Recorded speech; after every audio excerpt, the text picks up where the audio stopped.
വേദിയിലും സദസ്സിലുമുള്ള വിശിഷ്യരെ, എപ്പോഴും എവിടെയും സംഭവിക്കുന്നത് പോലെ നാം മുൻകൂട്ടി തീരുമാനിച്ച സമയത്തിൽ നിന്നും കുറച്ച് സമയം അതിക്രമിച്ചിട്ടുണ്ട്. ക്ഷമിക്കുക.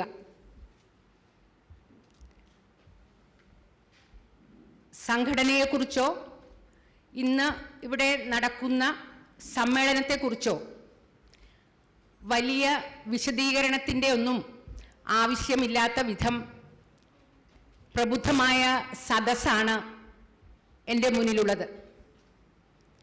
എങ്കിലും ചെറിയൊരു ആമുഖത്തോടെ തുടങ്ങാം. FORGEM, forum four gender equality among Muslims. ഈ സംഘടന രൂപം കൊണ്ട് പ്രവർത്തനം ആരംഭിച്ചിട്ട് 2 വർഷം പിന്നിടുകയാണ്. ആദ്യ സമ്മേളനം കോഴിക്കോടും രണ്ടാമത്തെ സമ്മേളനം തൃശ്ശൂർ ജില്ലയായി നടന്നിരുന്നു. തുടർന്നിങ്ങോട്ട് നാം വിവിധ മാർഗങ്ങളിലൂന്നിയുള്ള പ്രചരണ പ്രവർത്തനങ്ങളുമായി സമൂഹത്തിൽ സജീവമായിരുന്നു. ഈ ചെറിയ കാലയളവിൽ ചെറുതല്ലാത്ത ചലനങ്ങൾ നമ്മുടെ ആശയങ്ങൾക്ക് സമുദായത്തിനകത്ത് ഉണ്ടാക്കാൻ കഴിഞ്ഞിട്ടുണ്ട് എന്നുള്ളത് സന്തോഷത്തോടു കൂടി ഒരു അനുഭവ സാക്ഷ്യം പോലെ തന്നെ ഞാനിവിടെ പങ്കുവയ്ക്കുകയാണ്.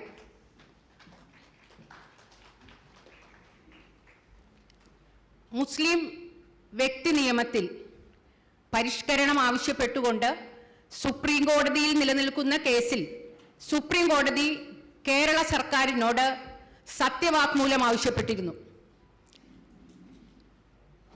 ഭരണകൂടം ഇവിടുത്തെ പുരുഷ മതപണ്ഡിതന്മാരുടെ യോഗം വിളിക്കുകയും അവർ ശരീഅത്ത് നിയമത്തിൽ കൈകടത്താൻ ഭരണകൂടത്തിനോ കോടതിക്കോ അധികാരമില്ലെന്ന് അറിയിക്കുകയും ചെയ്തതായി അറിഞ്ഞ പശ്ചാത്തലത്തിലാണ് ഈ ഫോറം രൂപം കൊള്ളുന്നതും നമ്മുടെ പ്രവർത്തനങ്ങൾ സജീവമാകുന്നതും.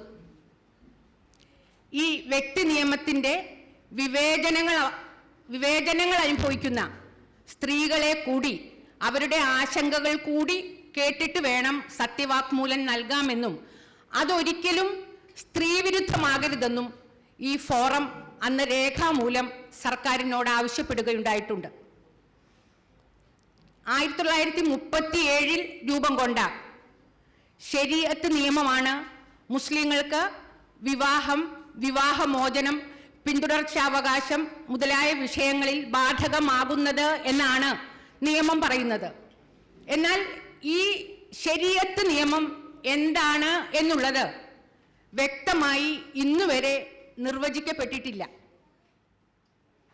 ഇന്ത്യൻ ഭരണഘടന ജാതി മത ലിംഗഭേദമന്യേ പൗരർക്ക് തുല്യാവകാശം ഉറപ്പാക്കുന്നുണ്ട്.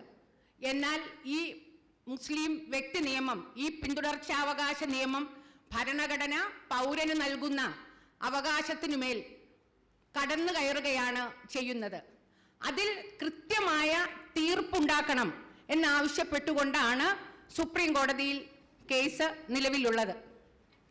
ഈ ശരീഅത്ത് നിയമങ്ങളിൽ കൈകടത്തൽ പാടില്ലെന്നും അത് പലപ്പോഴും ഇതുവരെ പൗരോഹിത്യം പറഞ്ഞു വെച്ച് സമുദായത്തെ പഠിപ്പിച്ചത് ഇത് പടച്ചവന്റെ നിയമങ്ങളാണെന്നും അല്ലെങ്കിൽ ഖുർആനിക നിയമങ്ങളാണെന്നും ആണ് സമൂഹത്തിലെ അധികം ആളുകളും വിശ്വസിക്കുന്നത്.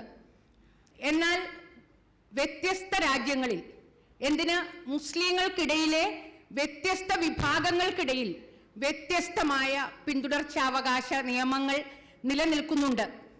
അത് നമുക്ക് കൂടുതൽ പലപ്പോഴും വായനയിൽ നിന്ന് നിങ്ങൾക്ക് മനസ്സിലാക്കാനാകും. ഞാനത് വിശദീകരണത്തിലേക്ക് പോകുന്നില്ല.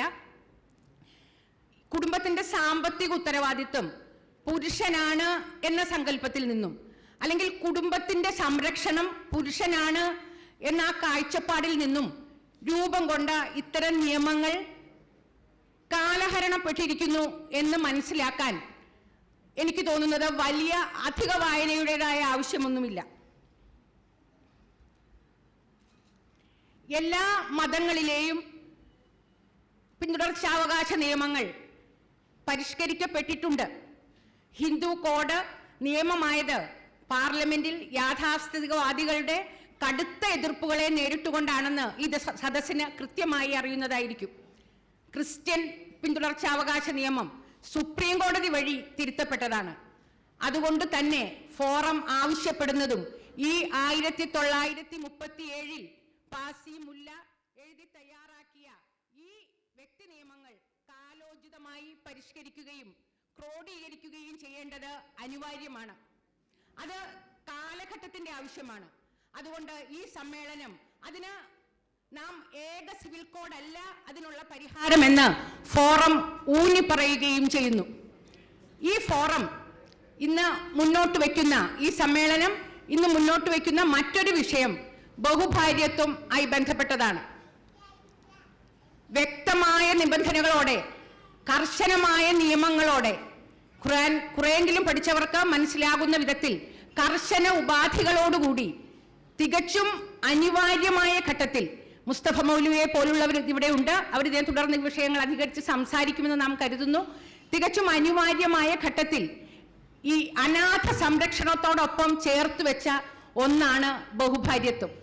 എന്നാൽ അതിനെ അനുകൂലിക്കുന്ന പൗരോഹിത്യവും അതിൻ്റെ വക്താക്കളും അതിന് കൊണ്ടുവരുന്ന വാദഗതികൾ സത്യം പറഞ്ഞാൽ സമുദായത്തെ വല്ലാതെ അവമതിക്കുന്നതാണ്, സ്ത്രീകളെ അവഹേളിക്കുന്നതാണ്.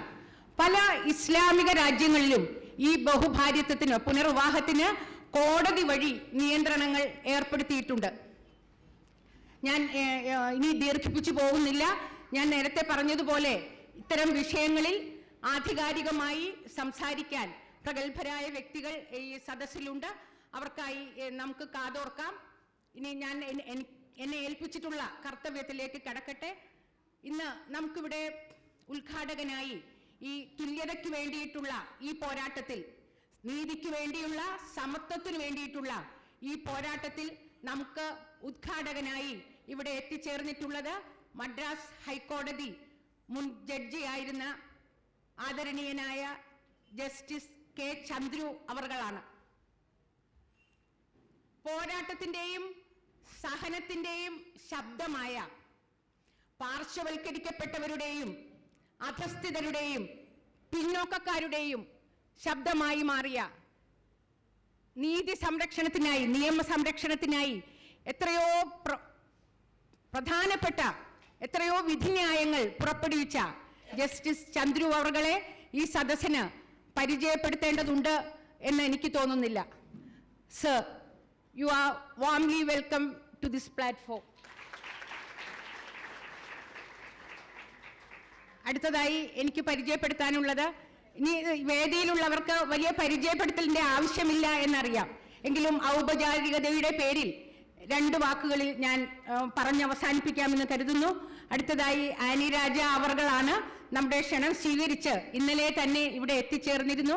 മാഡത്തിനെ വേറൊരു തരത്തിലും എനിക്ക് പരിചയപ്പെടുത്തേണ്ടതില്ല എന്നറിയാമെങ്കിലും ഈ സംഘടന രൂപം കൊണ്ട് പ്രവർത്തിക്കാൻ തുടങ്ങിയ നാൾ മുതൽ നമ്മോടൊപ്പം മാഡം കൂട്ടിനുണ്ട്. ആദ്യഘട്ടത്തിൽ കോഴിക്കോട് നിന്ന് പ്രസിദ്ധീകരിക്കുന്ന സംഘടിത കെ അജിത മാഡത്തിന്റെ നേതൃത്വത്തിൽ കോഴിക്കോട് നിന്ന് പ്രസിദ്ധീകരിക്കുന്ന സംഘടിത എന്ന മാസികയിൽ ഫോറത്തിനെ കുറിച്ചുള്ള ഒരു ലക്കം ഫോറത്തിനെ കുറിച്ച് ഇറങ്ങുകയും അതിന്റെ പ്രകാശനം നിർവഹിച്ചത് ആനി രാജ സഖാവാണ്. സഖാവിനെ ഏറെ സന്തോഷത്തോടുകൂടി സ്നേഹത്തോടുകൂടി ഞാൻ ഈ വേദിയിലേക്ക് സ്വാഗതം ചെയ്യുന്നു.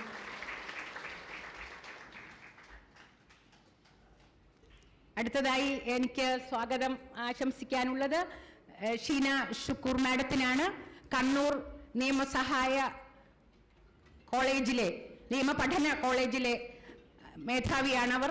ഏവർക്കും പരിചിതയാണ് ഷീന ഷുക്കൂർ. തുടക്കം മുതൽ നമ്മുടെ സംഘടനയുടെ രൂപീകരണം മുതൽ നമുക്ക് ഉപദേശ നിർദ്ദേശങ്ങളുമായി മാഡം കൂടെയുള്ളതാണ്. ഷീന ഷുക്കൂർ അവർകളെ ഞാൻ സ്നേഹത്തോടുകൂടി ഔപചാരികതയുടെ പേരിൽ സ്വാഗതം ചെയ്യുന്നു.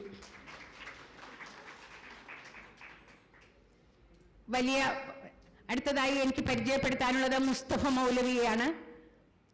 അകംപൊരുൾ എന്ന പേരിൽ ഖുർആന്റെ മാനവിക വ്യാഖ്യാനം തയ്യാറാക്കി സമുദായത്തിനകത്തും പുറത്തും ഏറെ ശ്രദ്ധിക്കപ്പെട്ടുകൊണ്ടിരിക്കുന്ന വ്യക്തിയാണ് CH മുസ്തഫ മൗലവി. അദ്ദേഹം ഈ വ്യക്തി നിയമ പരിഷ്കരണത്തിന്, മുസ്ലിം വ്യക്തി നിയമ വിഷയത്തിൽ ഏറെ സംസാരിക്കുന്നതാണ് അദ്ദേഹം. ഖുർആനിലെ അല്ലെങ്കിൽ മുസ്ലിങ്ങൾക്കിടയിലെ ലിംഗനീതിയുടെ വക്താവാണെന്ന് വേണമെങ്കിൽ അദ്ദേഹത്തെ പരിചയപ്പെടുത്താം. ഈ സമുദായത്തിലെ സാംസ്കാരിക ജീർണതകൾക്കെതിരെ നിരന്തരം സംസാരിച്ചു കൊണ്ടിരിക്കുന്ന, ഏറെ പ്രതീക്ഷയോടുകൂടി ഞങ്ങളെ പോലുള്ള കുറെ ആളുകൾ നോക്കിക്കൊണ്ടിരിക്കുന്ന CH മുസ്തഫ മൗലവി അവർകളെ സ്നേഹാദരങ്ങളോടെ ഈ വേദിയിലേക്ക് ഞാൻ സ്വാഗതം ചെയ്യുന്നു.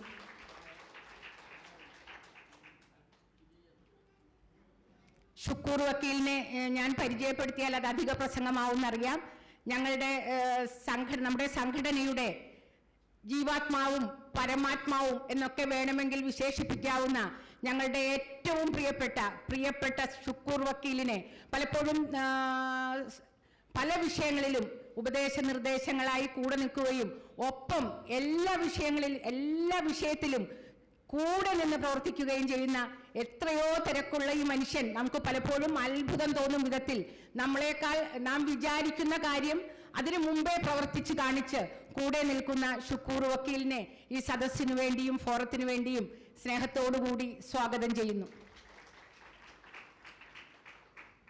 ഞങ്ങളുടെ പ്രിയപ്പെട്ട ഡോക്ടർ ഖദീജ മുംതാസ് ഡോക്ടറെയും ആർക്കും പരിചയപ്പെടുത്തേണ്ട കാര്യമില്ലെന്ന് എനിക്കറിയാം. തുടക്കം മുതൽ ഡോക്ടറാണ് ഈ സംഘടനയുടെ നട്ടെല്ലായി നിൽക്കുന്നത് കൊണ്ട് തന്നെയാണ് ഞങ്ങളെപ്പോലെ പലർക്കും ഈ ഒരു സംസ്ഥാന തലത്തിൽ പ്രവർത്തിച്ച് പരിചയമില്ലാത്ത ഞങ്ങളെപ്പോലുള്ള കുറെ ആളുകളെ ചേർത്ത് നിർത്തി ഇത്തരം ഒരു സംഘടന മുന്നോട്ട് കൊണ്ടുപോകുന്നതിൽ ഡോക്ടർക്കുള്ള പങ്ക് ചില്ലറയല്ല. ഡോക്ടറെ ഏറെ ആദരവോടെ, സ്നേഹത്തോടെ, ബഹുമാനത്തോടെ ഞാൻ ഈ വേദിയിലേക്ക് സ്വാഗതം ചെയ്യുന്നു. ഇനി വേദിയിലുള്ളത് ഞങ്ങൾക്ക് പ്രിയങ്കരിയായ സഹീറ തങ്ങളാണ്. സഹീറയാണ് ഈ എറണാകുളം ജില്ല ഇതിൻ്റെ ചെയർപേഴ്സണാണ്. സഹീറയാണ് ഇന്നിവിടെ പാനൽ ചർച്ച സംഘടിപ്പിച്ചിട്ടുള്ളത്. സഹീറ എഴുത്തുകാരിയാണ്, ക്ലിനിക്കൽ സൈക്കോളജിസ്റ്റാണ്. സഹീറയെയും ഈ വേദിയിലേക്ക് സ്വാഗതം ചെയ്യുന്നു. ഇനി വേദിയിലുള്ളത് നൂർജഹാൻ, കേരള വിട്ടുപോയി, കേരള ബാർ കൗൺസിൽ മുൻ ചെയർമാൻ അഡ്വക്കേറ്റ് അനിൽകുമാർ അവർകൾ വേദിയിലുണ്ട്. അദ്ദേഹത്തെയും ഏറെ സ്നേഹത്തോടുകൂടി ഈ ഫോജം എന്ന സംഘടനയ്ക്ക് വേണ്ടി സ്നേഹത്തോടെ ഈ വേദിയിലേക്ക് സ്വാഗതം ചെയ്യുന്നു. ഞാൻ ദീർഘിപ്പിക്കുന്നില്ല. സുഹൃത്തുക്കളെ, ഞാൻ ഒന്ന് ആധികാരികമായി പറയട്ടെ. ഈ സംഘടന ഒരു മതവിരുദ്ധരുടെ സംഘടനയല്ല. അത്തരം ഒരു പ്രചരണം തുടക്കം മുതൽ ഈ സമ്മേളനത്തിന്റെ ആരംഭം വരെ പല ഘട്ടങ്ങളിലായി പലരിൽ നിന്നായി പറഞ്ഞു കേൾക്കുന്നുണ്ട്. എന്നാൽ ഒരു മതവിരുദ്ധരുടെ സംഘടനയല്ല. ഇസ്ലാമിൽ വിശ്വസിക്കുന്നവരും സാമൂഹ്യ നീതിക്കും നന്മയ്ക്കും വേണ്ടി പ്രവർത്തിക്കുകയും ചെയ്യുന്ന കുറെ നല്ല മനുഷ്യരുടെ കൂട്ടായ്മയാണിത്. അത്തരം ഒരാരോപണത്തിന് ആരും ചെവി കൊടുക്കേണ്ടതില്ല എന്ന് ഈ സംഘടനയ്ക്ക് വേണ്ടി ഞാൻ ആധികാരികമായി തന്നെ പറയുകയാണ്. ഈ പൗരോഹിത്യവും മതമൗലികവാദികളും അവരുടെ വാദഗതികൾ അടിച്ചേൽപ്പിക്കാൻ ആദ്യം മുന്നിൽ കാണുന്നത് സ്ത്രീകളെയാണ്. ഭക്തിയുടേതായാലും വിശ്വാസത്തിൻ്റെതായാലും അല്ലെങ്കിൽ കുടുംബ ബന്ധങ്ങളുടെ പേരിലായാലും, എന്തിന് സദാചാരത്തിന്റെ പേര് പറഞ്ഞു വരെ സ്ത്രീകളെ ഇതിൽ പങ്കെടുക്കുന്നതിൽ നിന്ന് അല്ലെങ്കിൽ ഇത്തരം പരിപാടികളിൽ തടുക്കാനുള്ള ശ്രമം അവർ നടത്തും. അത് ഇന്നോ ഇന്നലെയോ നാം കണ്ടു തുടങ്ങിയതല്ല. ഈ മതഗ്രന്ഥങ്ങളെയും കാലങ്ങളായി അനുവർത്തിച്ചു വരുന്ന ആചാര അനുഷ്ഠാനങ്ങളെയും അവർ മൗലികവാദപരമായി വ്യാഖ്യാനിക്കുകയും വായിക്കുകയും ചെയ്തുകൊണ്ടാണ് സ്ത്രീകൾക്ക് നേരെ ഇത്തരം കടന്നാക്രമണങ്ങൾ നടത്തുന്നത്. അതിനു വേണ്ടത് ആ മതഗ്രന്ഥങ്ങൾ കൊണ്ട് തന്നെ സ്ത്രീകളുടേതായ വായനയുണ്ടാവുകയും ആ മതഗ്രന്ഥങ്ങളുടെ പുനർവ്യാഖ്യാനവും പുനർവായനയും വഴി അത്തരം മൗലികവാദികളെ നേരിടാൻ സ്ത്രീകൾക്കാവുകയും വേണം. ഞാൻ 2 വാക്കുകൂടി പറഞ്ഞ് അവസാനിപ്പിക്കാം. ദൈവത്തിന്റെ മുമ്പിൽ സ്ത്രീയും പുരുഷനും സമസൃഷ്ടികളാണ് എന്ന് ദൈവം പല ഘട്ടത്തിൽ വേദഗ്രന്ഥത്തിൽ ആണയിട്ട് പറയുന്നുണ്ട്. സ്ത്രീയും പുരുഷനും സമസൃഷ്ടികളാണ്. നിങ്ങളുടെ തക്കുവയാണ്, നിങ്ങളുടെ സൂക്ഷ്മതയാണ് പ്രധാനം. പലവട്ടം നമ്മോട് തന്നെ വേദം സംവദിക്കുന്നു. നിങ്ങൾ ചിന്തിക്കുന്നില്ലേ, നിങ്ങൾക്ക് ഞാൻ ബുദ്ധി തന്നില്ലേ, നിങ്ങൾ ചിന്തിക്കുന്നില്ലേ എന്ന് നമ്മോട് ചോദിക്കുന്നുണ്ട്. നാം ചിന്തിക്കാൻ തയ്യാറാകുക, ആരും ഭയപ്പെടാതിരിക്കുക. പലരും ഈ സദസ്സിൽ എത്തിയിട്ടുള്ളത് ചെറുതല്ലാത്ത പ്രതിബന്ധങ്ങളെ നേരിട്ട് വന്നിരിക്കുന്ന പലരെയും എനിക്കറിയാം. അതുകൊണ്ട് തന്നെ ഭയപ്പെടേണ്ടതില്ല. മാറ്റമില്ലാത്തത് മാറ്റത്തിന് മാത്രമാണ്. അതുകൊണ്ട് തന്നെ ഈ പ്രയാണത്തിൽ ഏവരും കൂടെ ഉണ്ടാകണം. എല്ലാവർക്കും ഇന്നിവിടെ വന്നു ചേർന്നിട്ടുള്ള എല്ലാവരെയും സ്നേഹത്തിന്റെ ഭാഷയിൽ വിപ്ലവാഭിവാദ്യങ്ങൾ അർപ്പിച്ചുകൊണ്ട് നിർത്തട്ടെ. നന്ദി, നമസ്കാരം, ജയ് ഹിന്ദ്.